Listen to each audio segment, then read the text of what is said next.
სირიაში პოლიტიკა მთავარი თემა გახდა მას შემდეგ, რაც პრეზიდენტმა აჰმედ ალ-შარამ დამასკოში ასადის შემდეგ პირველი პარლამენტი საბოლოოდ ჩამოაყალიბა. სირიის ხელისუფლებამ გამოაცხადა ბოლო 70 დეპუტატის დანიშვნა 210 წევრიან გარდამავალ პარლამენტში, რომელსაც აჰმედ ალ-შარა ხელმძღვანელობს, რაც ნიშნავს, რომ ორგანო საბოლოოდ შეიკრიბება თავის პირველ სესიაზე მომავალ კვირას. ეს 8 თვეზე მეტია მას შემდეგ, რაც მთავრობის ფორმირების პროცესი რეალურად დაიწყო. საკითხის დეტალურად განსახილველად ახლა ჩვენთან ერთადაა აჰმედ შარავი, კვლევითი ანალიტიკოსი დემოკრატიების დაცვის ფონდიდან. აჰმედ, ძალიან გვიხარია, რომ დღეს i24 News English-ზე ჩვენთან ხართ. ეს სწორ მიმართულებაში გადადგმული ნაბიჯია სირიის პოლიტიკური ტრანზიციისკენ. თუ საბოლოო ჯამში ეს მაინც ის ორგანოა, რომელსაც ძირითადად პრეზიდენტის ოფისი აკონტროლებს. პირველ რიგში მადლობა მოწვევისთვის. ზუსტად ისაა, რაც თქვით, მეორე ვარიანტი. ეს არის შარას მცდელობა, ძალაუფლება საკუთარ ხელში მოაქციოს. ისევ მან დანიშნა ეს 70 წევრი, ეს სირიის პარლამენტის 1/3. შერჩევის პროცესი დაიწყო 2025 წლის ოქტომბერში. მაგრამ უბრალოდ აუდიტორიისთვის, უბრალოდ რომ აუხსნა როგორ განხორციელდა ეს პროცესი, ან როგორ დაინიშნა ეს პარლამენტი, პარლამენტის 2/3 შეარჩია კომიტეტმა, რომელიც თავად შარამ დანიშნა. და ეს არის რეგულაციები, რომლებიც მას მიეცა კონსტიტუციური დეკლარაციით, რომელიც 2025 წლის მარტში მოეწერა ხელი. და თუ დააკვირდებით ამ დანიშნული წევრების სახელებსა და კუთვნილებას, მათი უმეტესობა შარას ახლო წრის წარმომადგენელია. მაგრამ ისინი არ ქმნიან მრავალფეროვან პარლამენტს, არა მხოლოდ ეთნიკური ან რელიგიური წარმომავლობის თვალსაზრისით, არამედ აზრთა მრავალფეროვნების მხრივაც. და ნახავთ, რომ დანიშნული პირების უმეტესობა დამასკოს მთავრობისა და მათი მოქმედების სტილთან არის დაკავშირებული. დიახ, თუ საუბრობთ წარმომადგენლობაზე ან მის ნაკლებობაზე, ეს პროცესი ნამდვილად აჩენს კითხვებს ამასთან დაკავშირებით. განსაკუთრებით დრუზების, ჩემი უმცირესობისთვის. სოვეტაში ადგილების გადადება მოხდა. რას ამბობს ეს? სახელმწიფოს შეზღუდულ შესაძლებლობებზე დრუზების უმრავლესობის მქონე რეგიონებში. როდესაც პროცესი 2025 წლის ოქტომბერში დაიწყო, რამდენიმე პროვინცია გამორიცხეს. სუეიდა ერთ-ერთი იყო, რადგან სახელმწიფოს ამ ტერიტორიაზე კონტროლი არ აქვს. ასე იყო ჩრდილო-აღმოსავლეთ სირიის პროვინციებშიც, რომლებიც ქურთების ხელმძღვანელობით სირიის დემოკრატიულ ძალებს ეკავათ, მაგრამ იანვრის შეთანხმების შემდეგ მიღწეულ იქნა შეთანხმება ამ პროვინციებში არჩევნების ჩატარებაზე და შესაბამისად ეს პოზიციები შეივსო.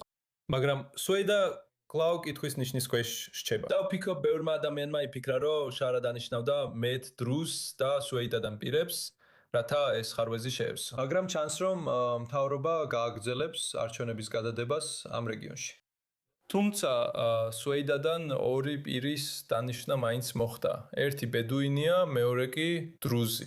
თუმცა დრუზი პარლამენტარი, რომელიც აირჩიეს, მთავრობის მხარესაა და არა იმ დრუზულ დაჯგუფებებთან, რომლებიც სუეიდასა და მის მიმდებარე ტერიტორიებს აკონტროლებენ. ეხლა როცა ვიცით ეს 210 პარლამენტარი რა არის მოსალოდნელი შემდეგ, პირველი სესია უშაბათს იქნება, როგორც ვფიქრობ, რა არის მთავარი საკითხი ამ ახალი მთავრობისთვის? ვფიქრობ, პირველი ნაბიჯი იქნება იმის გადაწყვეტა, რომელ კომიტეტებში იმუშავებენ ეს პარლამენტარები. მაგრამ ვფიქრობ, რაც აქ მნიშვნელოვანია ისაა, რომ სირია ასადის რეჟიმის დაცემის შემდეგ პრეზიდენტის დეკრეტებით იმართებოდა. და სირიის კონსტიტუციის მიხედვით პრეზიდენტს მართლაც აქვს, ექსკლუზიური უფლებამოსილებები. მაგრამ პარლამენტმა უნდა ითამაშოს როლი შიდა საკითხებში, იქნება ეს ამნისტიის მინიჭება თუ ბიუჯეტის დამტკიცება. და ასე რომ ბოლო 1 წლისა და ნახევრის განმავლობაში ეს ყველა გადაწყვეტილება აღმასრულებელმა მიიღო. საინტერესო იქნება ახლა ნახოთ, იქნება თუ არა რაიმე სახის უთანხმოება პარლამენტსა და აღმასრულებელს შორის, ან მიიღებს თუ არა პარლამენტი მეტ უფლებამოსილებას. მაგრამ იმის გათვალისწინებით თუ როგორ მიმდინარეობდა ეს გარდამავალი პროცესი პირველი დრიდანვე და როგორ იყო შედგენილი ეს კონსტიტუცია, ნაკლებად სავარაუდოა, რომ ვიხილოთ ნამდვილი პარლამენტი, რომელიც ხალხის ნებას გამოხატავს. და ეს სირიას დემოკრატიასთან უფრო ახლოებს. კარგი, ამავე დროს სირიის იუსტიციის სამინისტრომ ახლახან დაასრულა კანონპროექტი, რომელიც ასადის ეპოქის მსხვერპლთა უფლებების დაცვას ისახავს მიზნად. ეს ნამდვილი გარდამავალი მართლმსაჯულებისკენ გადადგმული ნაბიჯია, თუ ამ ეტაპზე უფრო სიმბოლური ნაბიჯია? გულისხმობ, ვფიქრობ, რომ ნამდვილად იყო მცდელობა გარდამავალი მართლმსაჯულებისთვის. ვფიქრობ, ასადის ეპოქის ოფიციალური პირების, სამხედროებისა და უსაფრთხოების სტრუქტურების წევრების წინააღმდეგ არაერთი სასამართლო პროცესი გაიმართა.